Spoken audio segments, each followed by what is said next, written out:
Hello, this is Microphone Media. Please like, subscribe, and share. Thank you. አብሮ ይስጥልን እንዴት ነው? ሰላም ነኝ እግዚአብሔር ይመስገን። ደውለው ነበር መረጃ ሊሰጥ ነው። ማይክሮፎን ሚዲያ ነው ደውለውልኝ ነበረ። ምን አዲስ አለ መልእክት አለ?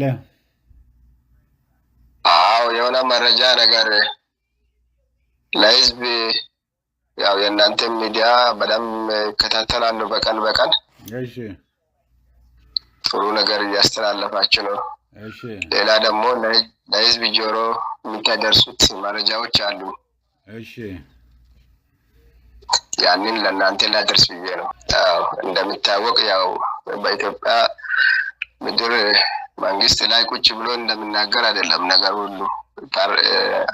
ቤተ መንግስት ውስጥ ሌላ ነገር ይናገራል፣ ታች መሬት ላይ ጎጥ ላይ ቀበሌ ላይ ወረዳ ላይ የሚሰራ ነገር ሌላ ነው። እሺ ያንን አንዳንድ ነገር መረጃ ልንገራችሁ። እሺ ቀጥሉ አብዬ። ስሜ ቢናገር ግድ የለውም አትንገር። ልጆቼም ቤተሰቦቼም ስላሉ መልእክቱ ምን መሰለህ? እዛ ኮልፌ ቀራኒዮ ክፍለ ከተማ ወረዳ 8 ነበረ የሚኖረው። እሺ እዛ አካባቢ በወረዳ 8 ላይ ቀጠና 1 ቀጠና 2 ቀጠና 3 ቀጠና 4 ተብሎ የሚታወቅ አካባቢ ነበር በዚህ በወረዳ 8 ላይ። እሺ እዛ ያንን ኦሮሚያ አድርጎ ህዝቡ ሳይፈልግ ከለሉት። እሺ ኦሮሚያ ክልል ካደረጉ በኋላ እዛ አካባቢ ላይ ደግሞ ኪስ ቦታዎችና ለግሪን ኤሪያ ተቀመጡ ቦታዎች ነበሩ። እሺ ያንን ቦታዎች የነሱ የጎጥ ሚሊሻዎች የጎጥ አመራሮች የወረዳ የክፍለ ከተማ እዛ አካባቢ መጥተው ይሄ ኪስ ቦታ ላይ ግሪን ኤሪያ የተቀመጠ ቦታዎች ላይ ቤት ሰሩ። እሺ ህዝቡ እየጨዋ ይሄ እኛ ድንኳን የምንተክልበት ነው፣ በጋራ የመንደር ሰው ልብስ አጥበን በጋራ የምናሰጥ ቦታዎች ነው ብሎ እየጨው እነዚህ ሰዎች አስፈራርቶ ቤት ሰሩ። ቤት ሰርቶ አሁን እየኖሩ ነው። ሌላ ደግሞ እዛ ላይ አካባቢ ሰው በፊት የአካባቢ ጥበቃ 50 ብር እየከፈለ ያስጠብቅ ነበር። ይሄ ቦታው በደንብ አድርገው ይነግሩኛል። ግን የት አካባቢ ነው? ይሄ ኮልፌ ቀራኒዮ ሆኖ ይሄ ቦታ ወደ ወለጋ መሄጃ ወደ አምቦ መሄጃ መስመር ላይ ከጦር ኃይሎች ከፍ ብሎ ማለት ነው። እሺ ከጦር ኃይሎች ቤቴል ዓለም ባንክ ምናምን መሄጃ።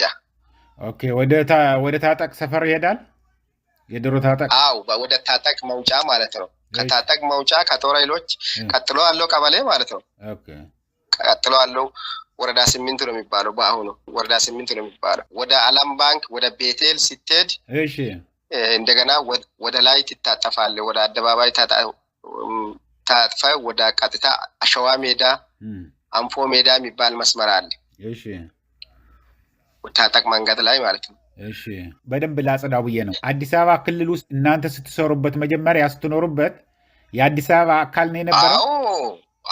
አካባቢው ከደርግ ጀምሮ በማህበር በደርግ ጊዜ የተመራ አካባቢ ነው። በማህበር ተደራጅቶ ኮካ ካምፓኒ ላይ የሚሰሩ፣ ፖሊስ መስሪያ ቤት የሚሰሩ፣ ትራንስፖርት የሚሰሩ ሰራተኛ በማህበር ተደራጅቶ የደርግ መንግስት የሰጠ አካባቢ ነው። በጣም የቆየ ሰፈር ነው። ያ ሰፈር ነው። ያንን ክፍት ቦታ አይቶ ወደ ኦሮሚያ አካለሉት። ያ ብቻ አይደለም። ወደ ዓለም ባንክም አጃምባ የሚባል ሰፈር አለ። አጃምባ የሚባል ሰፈር እንደዚህ ኦሮሚያ ላይ አካለሉት። ህዝቡ እየጨዋ አሁን መጀመሪያ የት ነው የሚሄደው? ከዛ ሰፈር ወደ ቡራዮ ጉዳይ ለመፈጸም አሁን ከቡራዮ አምጥቶ ወደ ፍሊዶሮ የሚባለው ሰፈር ላይ እና አሸዋ ክፍለ ከተማው አሸዋ ሜዳ ነው። ወረዳው ፍሊዶሮ ነው። በሁለት ትራንስፖርት ነው የሚካሄደው ያንን ቦታ ማለት። ከዛ ህዝቡ ደም እያለቀሰ ነው።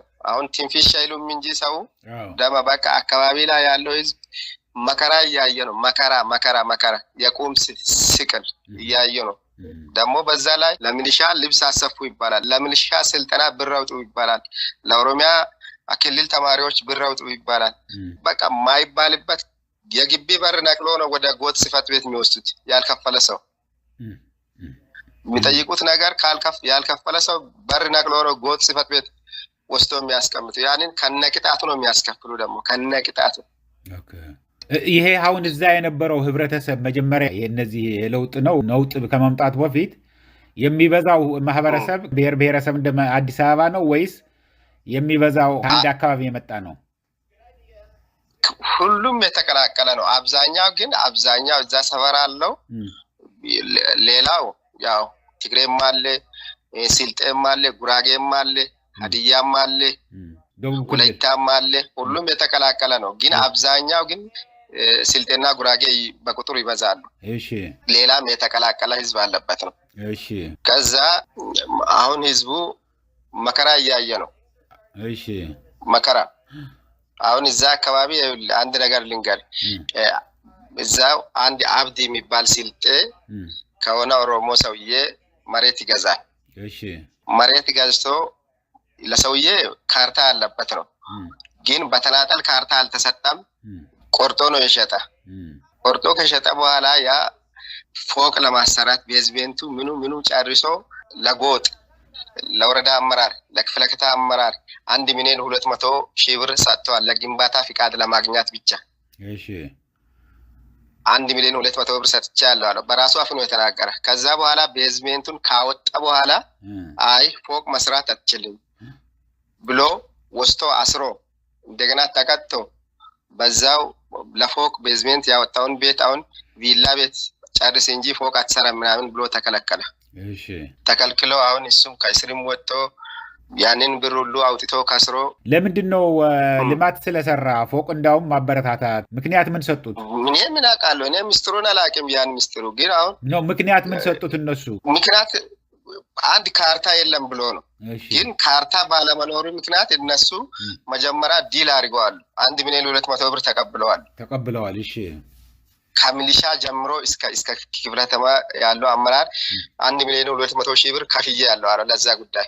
እሺ ከዛ ያው ተበልቶ ቁጭ ብሏል። ያንን የበሉ ሰዎች አሁን ከቦታቸው ተነስቶ የሉም። እሺ ሌላ ደግሞ እዛ ወረዳ በዛ ክፍለ ከተማ ላይ ወረዳ 6 ላይ ቤቴል አካባቢ ጦጣ ገደል የሚባለው ቦታ ላይ ወደ 5 ማህበራት አለ። በ93 ዓመተ ምህረት ላይ ተደራጅቶ የሚሰሩ ሴትም ወንድም ተቀላቅሎ የሚሰሩት ነበሩ በ5 ማህበራት። ያንን ማህበራት ሰዎቹ በጣም እየተጠቀሙ ነበር። በማህበር ግማሹ እርባታ ያላቸው፣ ግማሹ መጋዘን አለ፣ ጽሕፈት ቤት አለ። ሁሉም በማህበር ተደራጅቶ ነው ሲሰሩ የነበሩት። ያንን አዳነች ሄዳ ጎበኘች አካባቢው። ጎበኝታ አንድ አዩ የሚባል የሷ የአፍራሽ ግብረ ኃይል አዳነች ቢሮ ላይ የሚሰራ ከአፍራሽ ግብረ ኃይልን የሚመራው እሱ አፍራሽ ግብረ ኃይሉን ይዞ ሄዶ የአምስቱንም ማህበር ያለውን ቤት፣ መጋዘን፣ ጽሕፈት ቤት ሁሉንም አስፈረሰ። በዛ ማህበር እንኳን እኔም የሆነ በተተኪ ሆኜ 250,000 ብር ከሰው የገዛውበት ቦታ ነበር። አሁን እኔ ዶክመንትን ሲገዛ ሲያጣራ እንደው የሊዝ ከፍለናል አሉ።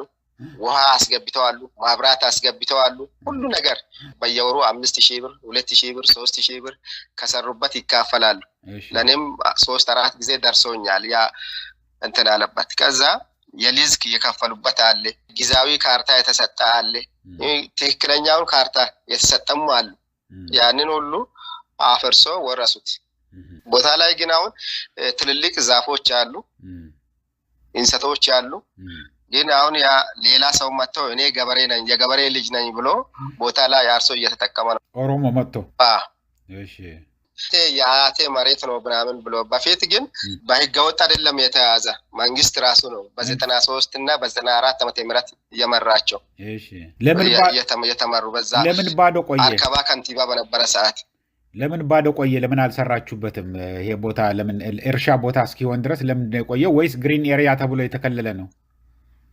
ኖ አይደለም። አሁን ከፈረሰ በኋላ ነው። እዛ ያኑ ከፈረሰ በኋላ ነው። ቤቱ ከፈረሰ በኋላ ነው። አጥሩም ከፈረሰ በኋላ ነው እንደዚህ እርሻ ቦታ የሆነ እንጂ መጀመሪያማ ቦታ ላይ በቂ የሆነ ልማት አለው ቤት አለ መጋዘን አለ ጽፈት ቤት አለ የዘበኛ ቤት አለ አጥር አለ ውስጥ ላይ አቮካዶ አለ አፕል አለ እንሰት አለ ብዙ ልማት የሚሰራበት እኮ ነው ያንን ካፈረሱ በኋላ እኮ ነው ሜዳ የሆነው ኦኬ ገባኝ አሁን ገባኝ በደንብ እየጠራ እንዲሄድ ብዬ ነው ለሰውም በደንብ እንዲገባ ያንን ካፈረሱ በኋላ ሜዳ ሆነ በቃ ነው እኔ የገበሬ ልጅ ነኝ ያቴ መሬት ነው ምናምን ብሎ መጥቶ ያረሰ እየተጠቀመ ነው እነዛ ሰዎች እስከ ሰበር ድረስ ሄዶ ምንም ነገር አላገኙም መፍትሄ ምንም ነገር አላገኙም በጣም የሚገርም ነገር ነው እሺ ዛሌላ እኔ በአይነ ብረት ያየሁት ነገር እኔ አብዛኛው ጊዜ ቄራ አካባቢ ይውላለሁ እሺ ቄራ አካባቢ ሲቪል ከብዙ ደላላዎች ጋር ይገናኛሉ ትራቢያኖች አሉ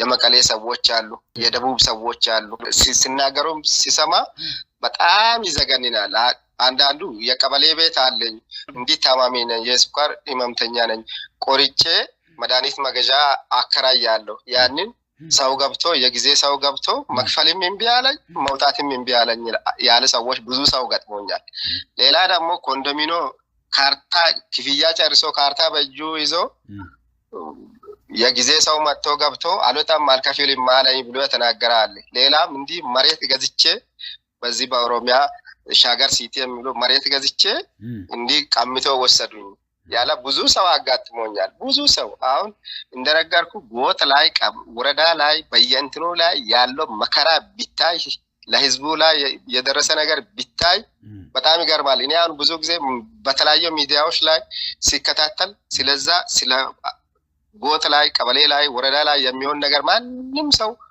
የሚናገር ሰው የለም በሚዲያ የሚወጣ ነገር የለም እሺ በጣም ይገርማል እና ብዙ ሰው ነው መሬት ተገዝቶ የተቀማ አሁን ወደ አንፎ ሜዳ አካባቢ ደግሞ አንፎ ሜዳ አካባቢ እንዲህ በስደት የሄዳ አንድ ሁለት ልጆች አሉ አንዱ ጉራጌ ነው አንዱ የት እንደሆነ አላውቅም ለመምህራን ነው ለኦሮሞ መምህራንና ለኦሮሞ ፖሊሶች የተሰጣ መሬት አለ 140 ካሬ 140 ካሬ ያንን ሸጡት ከሸጡ በኋላ የሆነ ሴትየዋ መጣ ለዚህ መሬት እኔ ብር አበድሬያለሁ ለነዛ ሰዎች ለሻጮች ብለ ይሄን ለኔ አስይዘዋል ይሄን መሬት ብር ተቀብለዋል ምናምን ብለ ግንባታ እንዳይገነቡ አርጋ ወስታይ በፍርድ ቤት ለሷ ተወሰነ ሄዳ የምትከራከረው ወደ ኦሮሚያ ሄደ ነው ወደ መናገሻ ሄደ ነው ናዝሬት ሄደ ነው በኦሮምኛ አስተርጉማ ነው የኦሮሞ ጠበቃ ይዘ ነው ስለዚህ ሌላ ሰው ምንም መፍትሄ አያገኝም ተሸንፎ ይገባል ብር አውጥቶ ተበልቶ ይገባል ብር አውጥቶ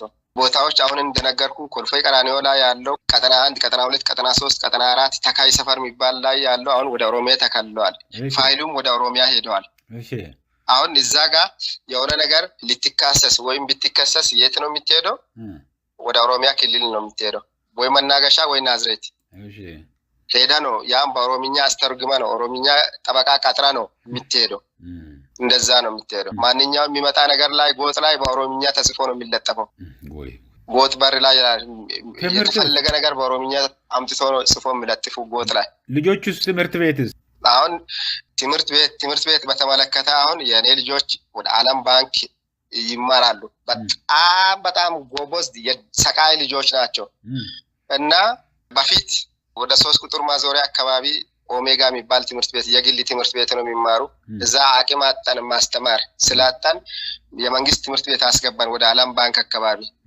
እዛው ያለው አስተማሪ ሁሉ በኦሮምኛ አማርኛ የማይችል ነው አሁን እነዚህ ልጆች 10ኛ ክፍሎች ናቸው አሁን እኛ እንዴት ነው ኦሮምኛ የምንማረው በ10ኛ ክፍል በአንደኛ ክፍል ብንጀምር እንለምዳለን እንላለን ብሎ አሁን ጥያቄ ብንጠይቅ በአማርኛ መመለስ አይችሉም ብሎ አሁን ትምህርቱን አቋርጦ ቤት ነው የተቀመጡት የሚገርም ነው እና አሁን ቋንቋውን የግድ ተማሩ ነው የሚሉ ያሉት ትምህርት ቤትም በኦሮምኛ አሁን እነሱ አሁን ከስር ከኬጂ ሆነን ያልተማርነውን ትምህርት አሁን እኛ በ10ኛ ሆነን እንዴት ይገባል እንዴት ነው በ10ኛ ሆነን ይሄን ቋንቋ ማወቅ መማር የምንችለው ብሎ እምቢ አሉት ጥያቄ ብንጠይቅ መመለስ አይችሉም የሚያስተምሩ ትምህርት ለኛ አይጋቡም ብሎ ትምህርት አቋርጦ ቤት ነው የተቀመጡት በጣም የሚያሳዝን ነገር ነው ቀጥል ባለፈው ሲያፈርሱ ወደ ወልቂጤና ወደ ቡታጀራ መውጫ አካባቢ ላይ የሆነ አንድ ብረታ ብረት አስመጪ ልጅ የሰራ ቤት የሚገርም ነው በጣም የሚገርም ቤት በቃ ቤተ መንግስት የሚመስል ቤት ሰርቶ ለማፍረስ መጡ ለማፍረስ ሲመጡ ይሄ ቤት እኔ በጣም ብዙ ብር ያወጣውበት ቤት ነው ከሚፈርስ መንግስት ወስቶ ይሄን ቤት ወይም ቢሮ አድርጎ ወይም የሆነ ተቋም አድርጎ ይጠቀም ምናምን ብሎ ሰጠ ከሚታፈርሱ ብሎ ከዛ ሲሰጥ አይ እንደዚህ ከሆነ አይፈርስም ብሎ እንደዚህ ወደ 1 ሚሊዮን ምናምን ብር ጉቦ ሰጣቸው ከሰጠ በኋላ ሄዱ ከዛ ከሄዱ በኋላ እንደገና ሌሎች መጥቶ አይ ካልፈረሰ ምናምን ብሎ ቀለም አድርጎ አፈረሱት የሚገርም ነው ከየት ብሔር የተወለደ ነው ይሄ ስልጤ ነው እሺ በጣም የሚገርም ነው ስልጤ ነው አሁን ሌላ አሁን እዛ አሁን ያልኩበት አካባቢ ላይ ኬንቴሪ ተብሎ የሚታወቅ አካባቢ ነው እሺ ሌላ በጣም ኃይለኛ እየሰሩ ያሉበት ደባ ደግሞ ምንድነው አሁን እዛ አሁን ቅድም ያልኩበት አካባቢ ላይ ተማሪዎች የአካባቢ የሰፈር ልጆች ወጣቶች ከትምህርት ቤት መጥቶ ምሳ በልቶ እንዲህ የሆነ ቱቦ ላይ ወይም የሆነ ሱቅ በር ላይ ተሰብስበው ይቀመጣሉ አይደል ሚሊሻዎች ሰብስበው ወስቶ እዛ ፍሪዶሮ የሚባል ወረዳ ላይ ወስቶ ያስራሉ እሺ ቤተሰብ ሄዶ እዛ 30,000 20,000 ከፍሎ ነው የሚያመጣው ዙሪያው እንደዚህ በፊት አዲስ አበባ የነበረ ቦታ አሁን እነሱ የዛኔ ያሉት አዲስ አበባ የነበረውን ኦሮሚያ አርገናል በከፊል ኦሮሚያ የነበረውን አዲስ አበባ አርገናል ብሎ ተናገሩት ግን ያ ውሸት ነው አብዛኛው አዲስ አበባ ያደረጉት በዚህ በምዕራብ አካባቢ በዚህ በምዕራብ አዲስ አበባ አካባቢ አጃምባ የሚባለውና ይሄን ቀራኒዮ የሚባል ሰፈር ነው ቆርጦ የታጠቅመው መውጫ ነው አቅጣጫው በገባኝ ህዝቡ ታዲያ ምን ይላል እዛ ያለው ህዝቡ እንዴት መሰለ ህዝቡ አሁን የህዝቡን እንትን ያየሁት ነገር እኔ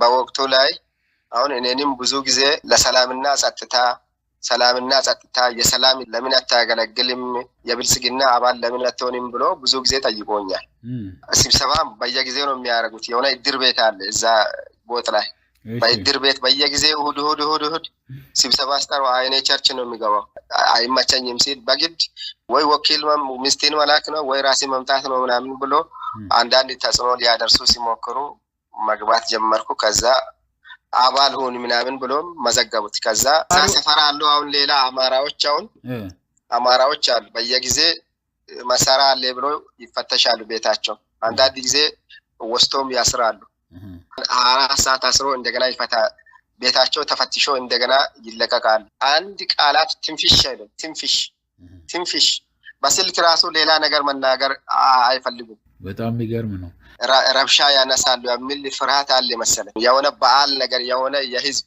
በዓል ሲኖር እንዲህ ሰውም ወጣቱም እንዲህ ተሰብስቦ አይቀመጥም ያን ሰሞን ወስቶ ነው እስር የሚያደርጉት ሁሉንም በየሰፈሩ ማለት ነው አሁን እኔ ምረዳው በደርግም አይቻለሁ ሙሉ የኢህአዴግም ዘመን አይቻለሁ ይሄንንም ያያው ልክ አሁን ሰሜን ኮሪያ ላይ ያለው አምባገነንነት ነው ኢትዮጵያ ላይ ያለው ማለት ያለው ነገር ማለት መሬት ላይ ያለው 100% እንደዛ ነው መሬት ላይ ያለው ነገር ወረድ ብለ ሰው አይናገርም እንኳን በየፌርማታው ያለው ሰው እየተቀመጠው ስራ ፈት ብዙ ሰዎች በየፌርማታ ታገኛል በየመንገዱ ብቻው እየተናገረ መሄድ ህዝብ ነው የሚታገኝ በስልክ ራሱ ስልክ ተጠልፎ ያስራሉ ያውቃሉ ምናምን ብሎ የሚሰጋ ህዝብ ነው ያለው ስለዚህ ጊዜ ቢኖር በጣም ሰፊ ጊዜ ላይ በጣም ብዙ መረጃ መሬት ላይ ያለው ብዙ መረጃ ያደርሳሉ በደንብ አድርገ ነጥቦችን ትይዝና ከዛ ልትደውልልኝ ትችላለህ ኤኒ ታይም አሁን በደንብ ስለሚይዘው ቁጥርህን